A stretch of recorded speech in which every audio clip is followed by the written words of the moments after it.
So let's get into it. So your first major success was The Best Man. Yes, my first movie, and it was #1 at the box office when it came out. Yeah, was it hard? Was it like a hard journey to get a cast, all black professionals, nobody shoot nobody gangster? You know, I always tell to people, first of all, the journey to getting my first movie was very difficult. I would say not more difficult than I think anyone else is necessarily, but it's not an easy task, you know? And what I tell people all the time is I wrote the right script at the right time. You mentioned that, there weren't movies like it beforehand, or not many movies like it before. It was all hood movies or what have you. And, the studios were ready for it. Yeah. As was the acting community. Yeah. And I think the acting community had been ready for it. And movies that had preceded it, like Love Jones, like Soul Food, like Waiting to Exhale, were demonstrating to the studios that, movies about black people who are just being people are actually profitable. Yeah. So and I think the best decision you made was changing the movie to The Best Man rather than My Homeboy's Wedding. I'm sorry. No, don't be sorry, because first of all, I want to be very clear. That was never going to be the title. It was the working title. It was the working title, and I said, I wanted to, to be black and a wedding thing, and I was okay. So it was the working title, but I knew that wasn't going to be the title. I knew it was wrong. Yeah, I knew it was the wrong title. And in fact, what's funny is, the person that actually gave me the title was this white woman I went to undergrad with at Georgetown, and we were online. In fact, for the premiere of Soul Food. And she's like, what are you working on? So I was telling her, I said, I can't figure out the right title. And she was like, well, what's it about? I said, well, it's about this best man who goes to this wedding. And then she said, why don't you call it The Best Man? I was like, brilliant. Eureka. You're like, that's a title. Yeah. Did you have to pick, did you have to get rid of anything once it got picked up? Like, was there anything in the script that they were like, oh, we can't? No. Other than page count, it was way too long. Oh. Yeah. Really? Yeah. I ain't gonna lie, that movie's so good, it wasn't long enough to me. Well, that's one of my favorite movies. You should have been at the first preview screening in Washington, D.C., where I screened it for 2.5 hours. What'd you take out? Like what Oh, happened? there's so much fun stuff in there. But I will tell you, and I don't want to get too technical, but when you shoot oneers, meaning like you shoot one camera angle for the entire scene, I love that's the first thing to go. Oh. Because unless it's unless it's needed. timed Yes. perfectly, you have to have someplace else to go, right? So that happened. Me trying to be the filmmaker extraordinaire, like, oh yeah, I'm gonna do this one crazy shot, and so Have you seen the studio? Yo, yeah, I love the studio. Love the studio. Yes. Yeah. The whole, every scene is like one as a one. Yeah. So let me ask you. So you obviously are related to a much more famous director, Spike Lee, right? One of the greatest to ever do it. Yes. How is that relationship? Is it like, cousin, I'm gonna help you? Because I'm in music, and you know how it is. You sitting at the table with grandma, and Spike is on, and grandma like, Malcolm is making movies too now. Like, you know what I mean? Like, how does that go? Like how do That's funny. Like, how does that go? Like for you and him? Look, I will say this. Spike, when he was in film school, lived in my parents' basement.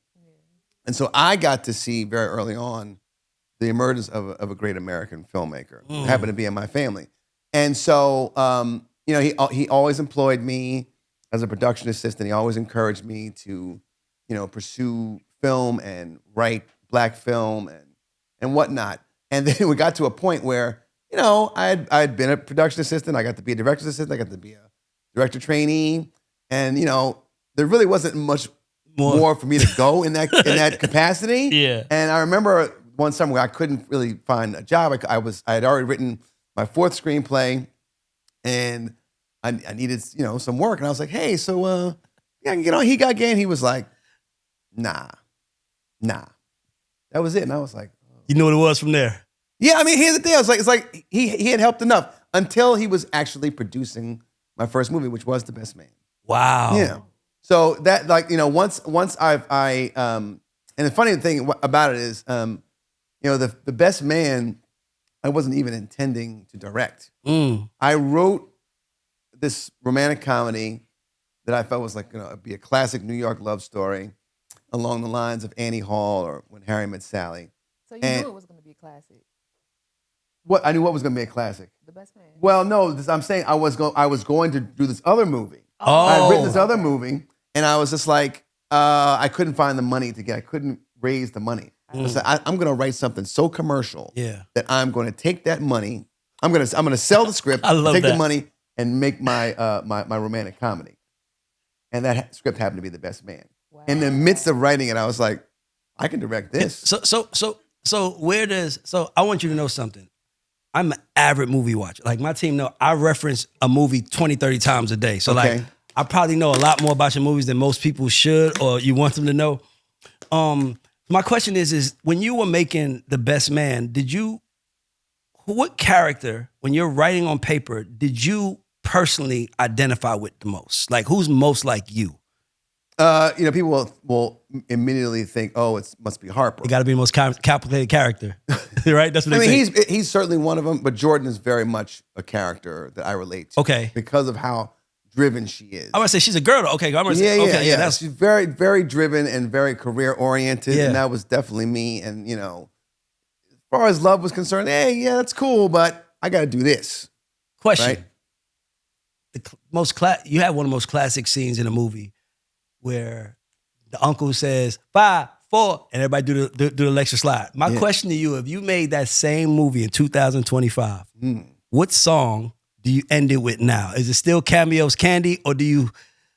I'm very old school, right? Like I don't know a lot of new music. I'm gonna be honest, and so like probably, but that seems very corny right now in this day and age. I don't think it would capture the generation in the same way. Yeah, that's why I was asking because I'm like a movie fan. I was watching. I'm like, would you? Because I'm like, only thing you probably do is probably Beyonce's version of Before I Let Go, right? Like it's kind of like that could do it. Yeah, That could do it. But that also feels like it's not like I don't know, directed toward the age group that it would be. I don't know, maybe. Do you ever have a movie that's out of your movies that's your personal favorite? Like that's your masterpiece? I will say that I think I always got to make the movie I wanted to make most of the time, right? There's definitely some clunkers in there, or not clunkers, but things I was like, could have done better with that. I think the greatest achievements were Best Man Holiday, and Girls Trip. In terms of what they were intended to do and what they actually did. Yeah, they killed the culture. Like, in a good way, I mean. Those were I think big successes, and I'm very satisfied with the storytelling and the filmmaking, in those, and the audiences and critics seem to agree as well. I was about to ask, like, out of everything you've done, it feels like I was looking at the book, and I'm like, so I was asking about, like, what is, like, I'm trying to understand the angle because it's called Unfinished Business. So I'm like, is this Harper's book that he was supposed to release? That's what I really thought it was. I thought you released a Harper's book where I was like, oh, this is fire. Then it was like, no, it's about the characters and everything. So this is like, it's so much content you're able to do around this show. Are you going to stop here at the book? Do you think? Honestly, I thought I would stop after the first Best Man. To be quite honest with you. So like, I knew that they wanted a sequel, and I was just like, no, if I'm going to do a sequel, it'd be like 10 years later. Let the characters grow, let them live some life. Yeah. And, then when it came to, a third movie, it was like, well, you can't do that. So, okay, I'll make a television show. I was going to say, did you make a book because you don't have to now get the cast and the crew and do that whole thing? I think that's part of it. That was certainly part of it. It is way easier to write a book than to mount a television show. Absolutely. Bring all those actors back together, budget constraints, schedules, trying to get the right budget. And with the book, I got to be a lot more expansive in the storytelling. I've been wanting to write a novel, for quite some time. And, here's an opportunity with characters that already exist, that have backstory, and the fans wanted more, right? And this is a quicker way of getting them more story also, because you look at how long it took it between, all the projects. Yes. It was 14 years. I thought it was 16. I thought it was 1999 to 2015. No, 2013. Oh, okay. My bad. So Okay, 14 years. Yep. And then 9 years, Crazy. So it was like, okay, now it's 2025. 3 years. Do you ever get to that point where you're like tired of the characters you created?